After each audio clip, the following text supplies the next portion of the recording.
بسم اللہ الرحمن الرحیم۔ السلام علیکم۔ اقبال کی شاعری کا ایک عظیم اسلوب یہ بھی ہے کہ وہ اکثر تمثیل سے بڑھ کر تجسیم کے انداز میں کی گئی ہے۔ اس نظم زمانہ میں بھی اسی اسلوب میں زمانے کو بہت خوبصورت اور مؤثر طریقے سے ایک مجسم ہستی کے طور پر پیش کیا گیا ہے۔ اقبال کا ایک اسلوب یہ بھی ہے کہ وہ اپنی شاعری میں مظاہر فطرت سے گفت و شنید کا سلسلہ بنا لیتا ہے۔ خدا اگر دل فطرت شناستے تجھ کو، سکوت لالا و گل سے کلام پیدا کر۔ 10 اشعار کی یہ نظم اسی اسلوب میں کہی گئی ہے۔ زمانے نے زبان حال سے پہلے 5 اشعار میں کچھ حقائق اور بے لاگ تبصرے اقبال سے کہے ہیں۔ پھر کچھ معاملات پر اقبال نے اپنا نقطہ نظر 4 اشعار میں پیش کیا، اور آخری شعر میں زمانے نے اقبال کے کام پر تبصرہ کیا ہے۔ اور یوں یہ نظم بہت سے اسباق اور موٹیویشن کے ساتھ مکمل ہوتی ہے۔ زمانہ اقبال سے کہہ رہا ہوں، جو تھا نہیں ہے، جو ہے نہ ہوگا، یہی ہے ایک حرف مہر مانا۔ قریب تر ہے نمود جس کی، اسی کا مشتاق ہے زمانہ۔ میری صراحی سے قطرہ قطرہ نئے حوادث ٹپک رہے ہیں۔ میں اپنی تسبیح روز و شب کا شمار کرتا ہوں دانا دانا۔ ہر ایک سے آشنا ہوں لیکن جدا جدا رسم و راہ میری۔ کسی کا راکب، کسی کا مرکب، کسی کو عبرت کا تازیانہ۔ نہ تھا اگر تو شریک محفل، قصور میرا ہے یا کہ تیرا۔ میرا طریقہ نہیں کہ رکھ لوں کسی کی خاطر میں شبانہ۔ میرے پیچ و خم کو نجومی کی آنکھ پہچانتی نہیں ہے۔ ہدف سے بیگانہ تیر اس کا نظر نہیں جس کی عارفانہ۔ اگلے 4 اشعار میں اقبال نے اپنا تبصرہ یوں کیا ہے۔ شفق نہیں مغربی افق پر، یہ جوئے خون ہے، یہ جوئے خون ہے۔ طلوع فردا کا منتظر رہ، کہ دوش و امروز ہے فسانہ۔ وہ فکر گستاخ جس نے عریاں کیا ہے فطرت کی طاقتوں کو، اس کی بے تاب بجلیوں سے خطر میں ہے اس کا آشیانہ۔ ہوائیں ان کی، فضائیں ان کی، سمندر ان کے، جہاز ان کے۔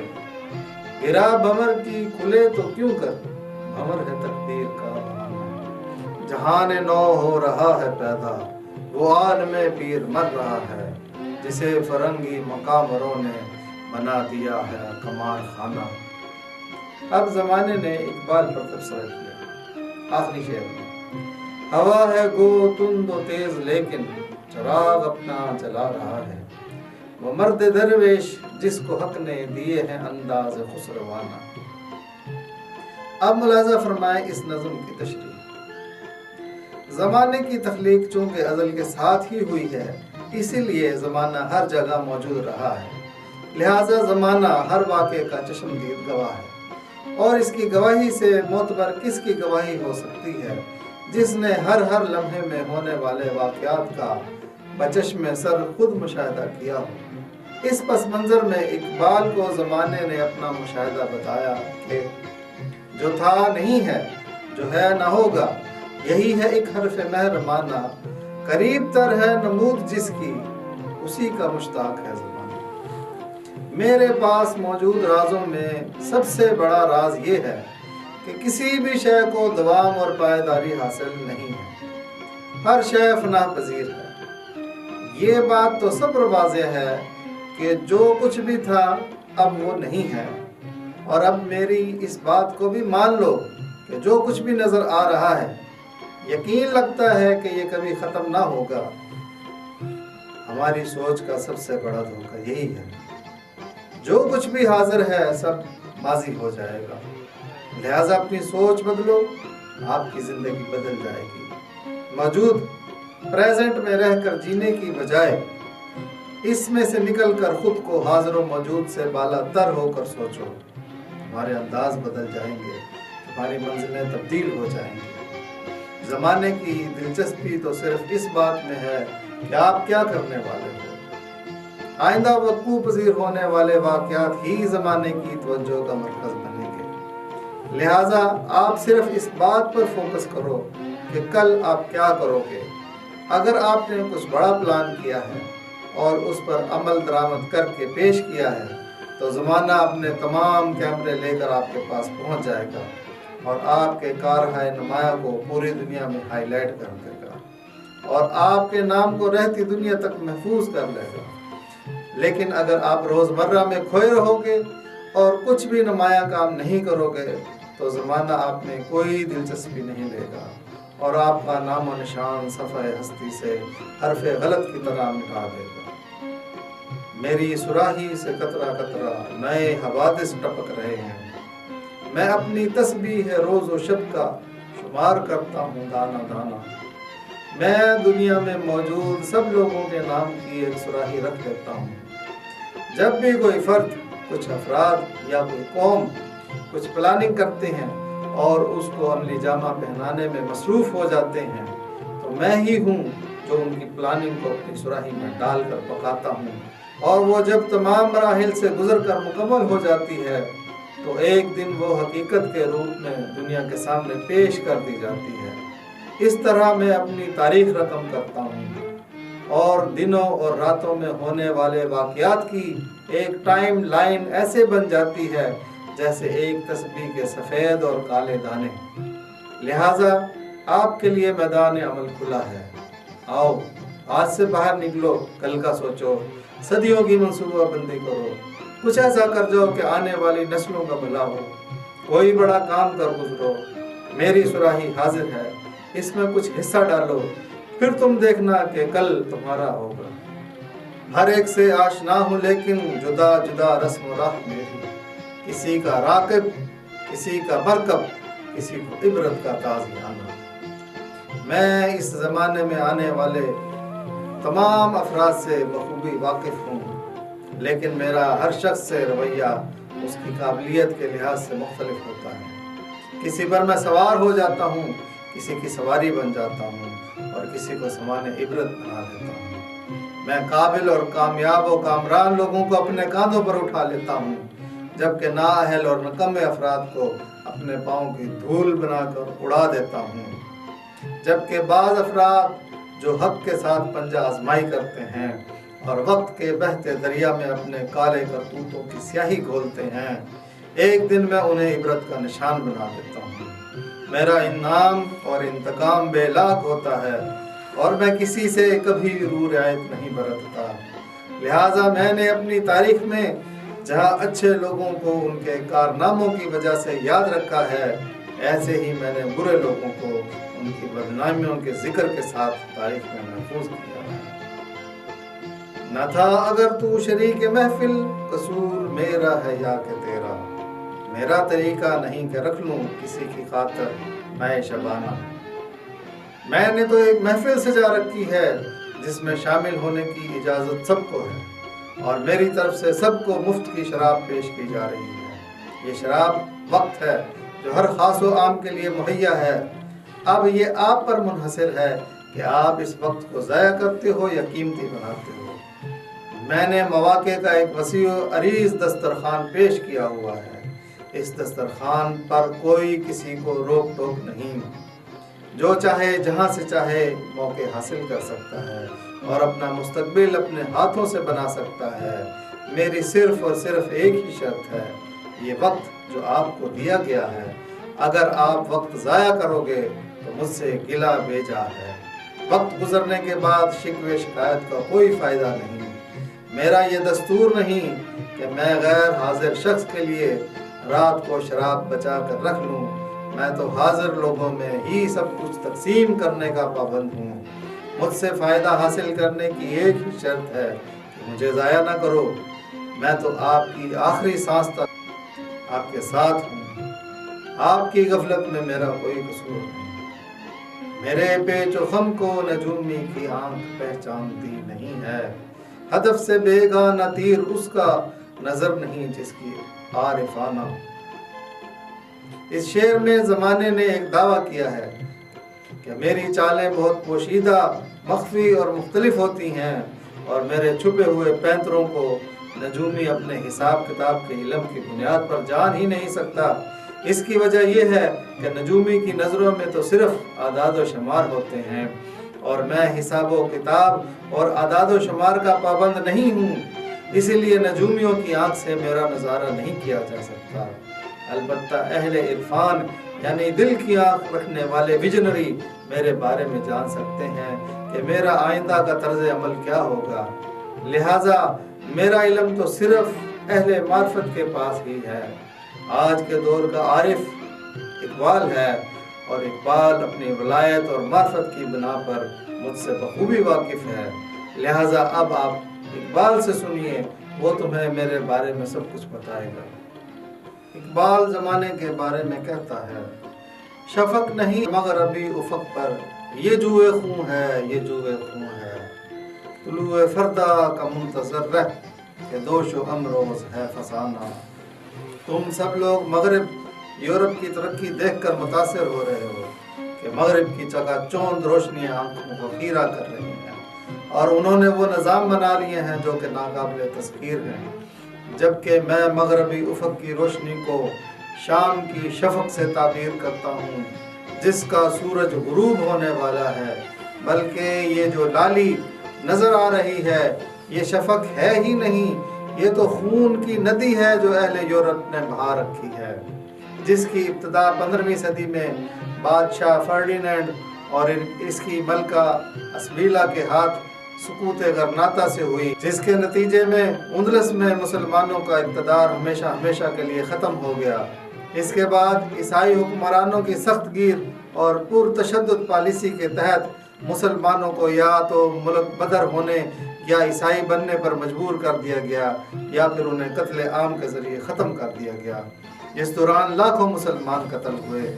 اس کے بعد یورپی اقوام آپس میں دست و گریباں ہو گئیں، اور رومن کیتھولک چرچ کی کرپشن اور دھاندلیوں کے خلاف عیسائی عوام اور مذہبی رہنماؤں میں ناراضگی کے جذبات بڑھتے چلے گئے، یہاں تک کہ وہ 16ویں صدی میں اس کے خلاف اٹھ کھڑے ہوئے، اور یوں عیسائی مذہب رومن کیتھولک چرچ میں ایک نئے فرقے پروٹسٹنٹ عیسائیت نے جنم لیا، جس کو مارٹن لوتھر کے بعد جان کیلوین اور ہلڈرک زوینگلی نے آگے بڑھایا۔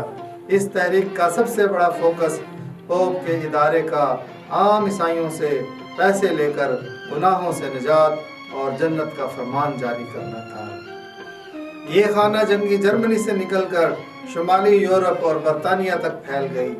ان فرقوں کے باہمی جھگڑوں نے رومن کیتھولک عیسائی ریاستوں اور پروٹسٹنٹ عیسائی ریاستوں کے درمیان بڑی خوفناک اور خونی جنگوں کی صورت اختیار کر لی، جسے آج 30 سالہ جنگ کے نام سے یاد کیا جاتا ہے۔ یہ جنگ 1618 میں شروع ہوئی اور 1648 میں پیس آف ویسٹ فیلیا کے معاہدے کے ساتھ ختم ہوئی۔ اس جنگ میں اندازاً 80,000 افراد قتل ہوئے۔ اس کے بعد انقلاب فرانس میں لاکھوں افراد قتل کیے گئے۔ انقلاب کے عرصے کے دوران 1793-1794 کو رین آف ٹیرر کے نام سے یاد کیا جاتا ہے، جس میں محتاط اندازوں کے مطابق 40,000 لوگوں کو گیلوٹائن کے ذریعے سزائے موت دی گئی۔ انقلاب کو فرانس سے باہر پھیلانے کے لیے فرینچ وار کا سلسلہ شروع کیا گیا، جس کے ذریعے پڑوسی ممالک ڈچ ریپبلک اور برطانیہ کے خلاف جنگ کا اعلان کیا گیا۔ سوئٹزرلینڈ، پروشیا اور اسپین پر حملے کیے گئے۔ نیدرلینڈ، اٹلی، آسٹریا اور مصر پر قبضہ کیا گیا، لیکن مقصد پورا نہ ہو سکا۔ 1799 میں فرینچ آرمی کے جنرل نپولین بوناپارٹ نے فوجی بغاوت کے ذریعے فرانس کی حکومت پر قبضہ کر لیا، اور 1804 میں فرانس میں شہنشاہیت قائم کر کے خود کو شہنشاہ ڈکلیئر کر دیا، اور اپنے بیٹے نپولین II کو اپنا جانشین سے شہزادہ بنا دیا۔ نپولین کی شہنشاہیت کو پوری دنیا اور بالخصوص پورے یورپ میں پھیلانے کی پالیسی کی بنیاد پر نپولینی جنگوں کے آغاز سے پورے یورپ میں جنگوں کا سلسلہ شروع ہو گیا۔ اس سلسلے کو روکنے کے لیے یورپ کی دوسری قوموں نے مختلف اتحاد تشکیل دیے اور بالآخر 1814 میں فرانس پر حملہ کر کے پیرس پر قبضہ کر کے نپولین کو روم کے قریب البا میں قید کر دیا گیا، جہاں سے وہ بھاگ نکلا اور 1815 میں دوبارہ فرانس کا حاکم بن گیا۔ لیکن پورے 100 دن حکومت کرنے کے بعد دوبارہ واٹرلو میں شکست کھا گیا۔ پھر اس کو جزیرہ سینٹ ہیلینا اٹلانٹک اوشن میں قید تنہائی میں رکھا گیا، جہاں وہ 5 مئی 1821 کو 51 سال کی عمر میں مر گیا۔ اس انقلاب فرانس کے دوران لاکھوں افراد لقمہ اجل بنے۔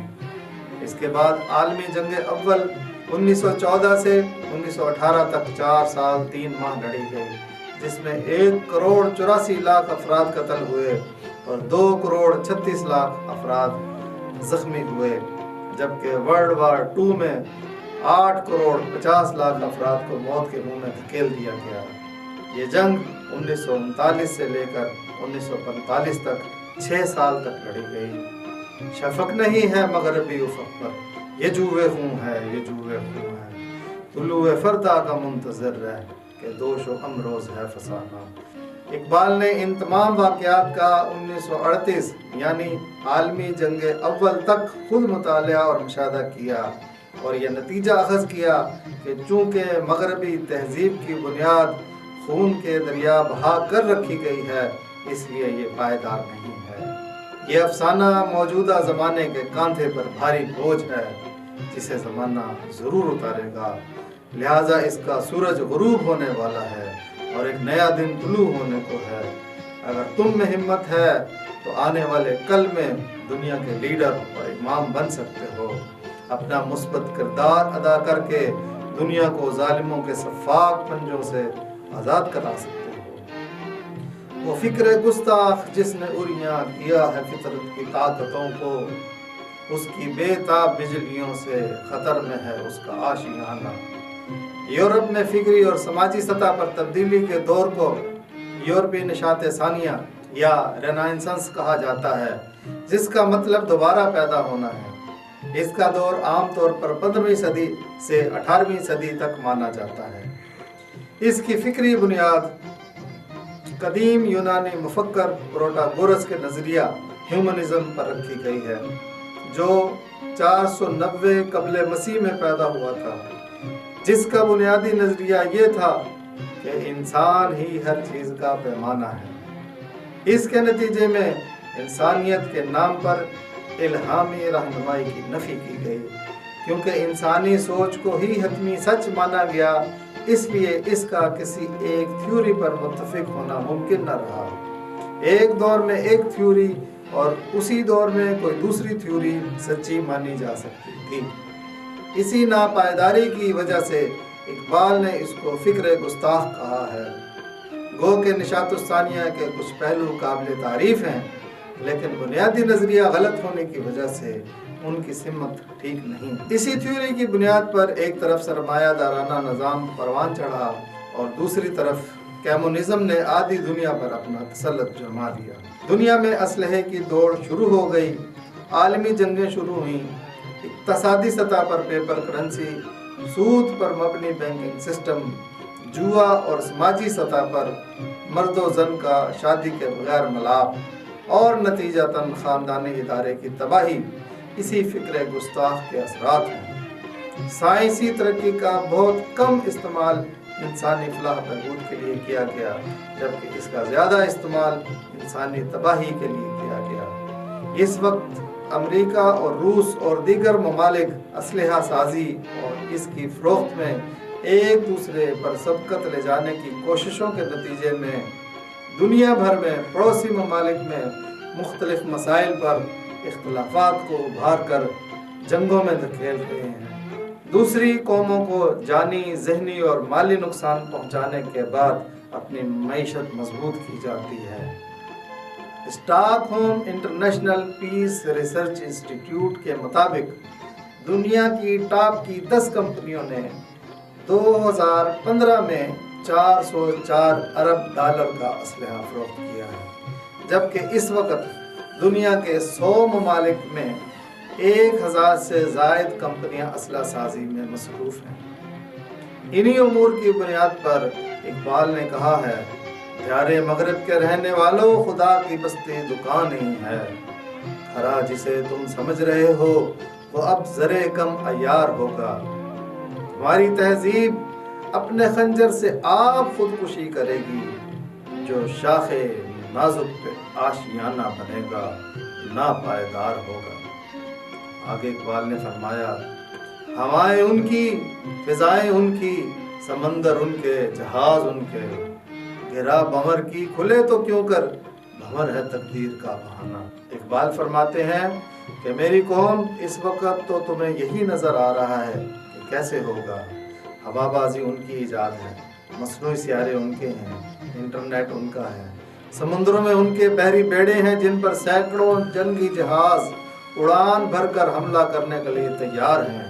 الغرض آج کے دور میں استعمال ہونے والی ساری سائنسی ایجادات ان کی ہیں، اور اس کے برعکس ہماری ناؤ تو گرداب میں پھنسی ہوئی ہے، ہمیں تو سمندر کی بے رحم موجوں نے جکڑ رکھا ہے، ہماری تو قسمت میں بے بسی اور لاچاری ہے۔ لیکن یاد رکھو کہ تمہارے ساتھ اللہ تعالیٰ ہے جو ان کے پاس نہیں ہے، تمہارے پاس اللہ کے محبوب رسول صلی اللہ علیہ وسلم ہے جو ان کے پاس نہیں ہے، تمہارے پاس اللہ کا کلام قرآن ہے جو ان کے پاس نہیں ہے، ان کے پاس تو صرف پروٹاگورس کا نظریہ ہے جس میں انسانی سوچ کو ہی حرف آخر تسلیم کیا گیا ہے۔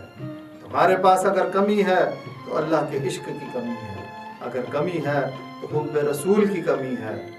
تم تقدیر کے پابند نہیں ہو، اللہ پر توکل کرو اور اپنی زندگی کو علم و عمل سے روشن کرو، کیونکہ تقدیر کے پابند جمادات و نباتات، مومن فقط احکام الہی کا ہے پابند۔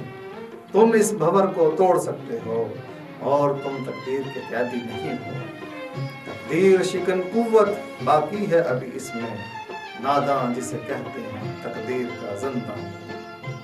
آگے اقبال فرماتے ہیں، جہان نو ہو رہا ہے پیدا، وہ عالم پیر مر رہا ہے، جسے فرنگی مقامروں نے بنا دیا ہے قمار خانہ۔ اے میرے نوجوانوں، اگر میری عارفانہ نگاہ سے دیکھ سکو تو دیکھ لو کہ ایک نیا جہان پیدا ہونے کو ہے، اور یہ زمانہ پرانا اور فرسودہ ہو چکا ہے جس کی موت کا وقت آ پہنچا ہے۔ ایک وجہ تو اوپر بیان کی گئی ہے کہ اس کی بنیادوں میں کروڑوں انسانوں کا ناحق لہو بہایا گیا ہے، اور دوسرے یہ کہ فرنگی جواریوں نے اس دنیا کو جوئے کا اڈا بنا دیا ہے اور اپنے معاشی نظام کی بنیادیں سود اور جوئے پر استوار کی ہیں۔ زمانے نے اقبال کے مذکورہ بالا 4 اشعار میں بیان کی گئی عارفانہ باتوں پر آخری شعر میں ایک تبصرہ کیا ہے۔ ہوا ہے گو تند و تیز لیکن چراغ اپنا جلا رہا ہے، وہ مرد درویش جس کو حق نے دیے ہیں انداز خسروانا۔ اقبال ایک درویش آدمی ہے، لیکن اپنی درویشی میں کسی بادشاہ سے کم تر نہیں ہے۔ اس کا عالم یہ ہے کہ چاروں طرف سے تیز آندھیاں چل رہی ہیں کہ اس کا چراغ بجھا دیں، اور یہ مرد تنہا تنہا اپنی فکر کا دیا نہ صرف روشن کیے ہوئے ہے بلکہ انتہائی نامساعد حالات کا جمع مردی سے مقابلہ کر رہا ہے، اور اپنے لوگوں کو بلا رہا ہے کہ آؤ، آنے والا زمانہ تمہارا ہے، ہمت کرو، وقت فرصت ہے کہاں، کام ابھی باقی ہے، نور توحید کا اتمام ابھی باقی ہے۔ قوت عشق سے ہر پست کو بالا کرتے، دہر میں اس میں محمد سے اجالا کرتے، عقل ہے تیری سپت عشق ہے شمشیر تیری، میرے درویش خلافت ہے جہانگیر تیری، ماں سوا اللہ کے لیے آگ ہے تکبیر تیری، تو مسلمان ہو تو تقدیر ہے تدبیر تیری، کی محمد سے وفا تو نے تو ہم تیرے ہیں، یہ جہاں چیز ہے کیا لوہو قلم تیرے ہیں۔ السلام علیکم ورحمۃ اللہ۔ جو تھا نہیں ہے، جو ہے نہ ہوگا، یہی ہے ایک حرف میں